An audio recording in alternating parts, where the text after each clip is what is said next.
La semaine dernière, l'Ariège a connu un drame affreux, occasionné par un véhicule incontrôlé qui a percuté un barrage lors d'une manifestation d'agriculteurs.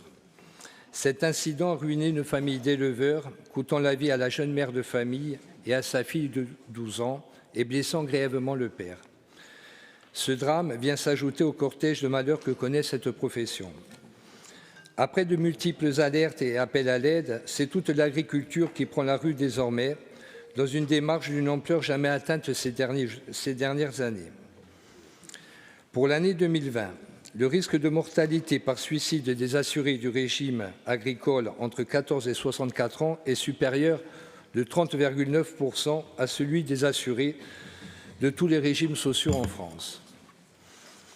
Enfermés dans des situations économiques inextricables, souvent otages de la grande distribution, mais aussi victimes des changements climatiques, alors qu'ils sont pourtant régulièrement mis à l'index comme en étant une partie de la cause, le monde agricole est en crise, pour ne pas dire en grand danger.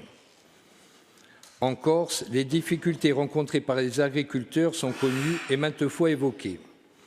Maîtrise du foncier insuffisante, difficultés d'installation, effets durables du changement climatique, problématiques de la gestion de la ressource hydrique, contraintes multiples liées à l'insularité, hausse des matières premières, dépendance aux importations, inflation, vieillissement de la population, faiblesse des infrastructures de transport, manque de structuration des filières de production, crise sanitaire récurrente et j'en passe. En Corse, il y a aussi ce bashing anti-éleveur qui nuit considérablement à toute la profession, notamment à travers la question récurrente et non réglée de la divagation animale. Corse, terre d'élevage et peuple de bergers, fondement d'une identité multiséculaire aujourd'hui mis à l'index à tout bout de champ. La multiplication des normes, les exigences et des critères d'éligibilité pour l'accès aux aides et des contrôles effectués sont les carcans complexes qui pourraient être simplifiés au niveau des services de la collectivité si les avis et retours d'expérience des professionnels étaient pris en compte. Plusieurs fois, notre groupe AONCM a alerté sur la situation agricole insulaire et a réclamé des mesures à court et moyen terme.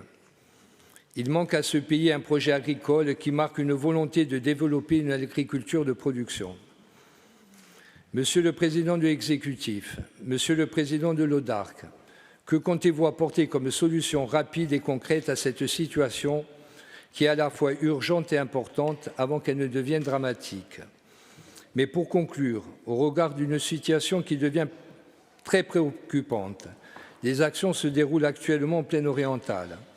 Nous vous demandons, en accord avec le monde agricole, d'organiser une session extraordinaire consacrée au devenir de l'agriculture en Corse. Je vous remercie.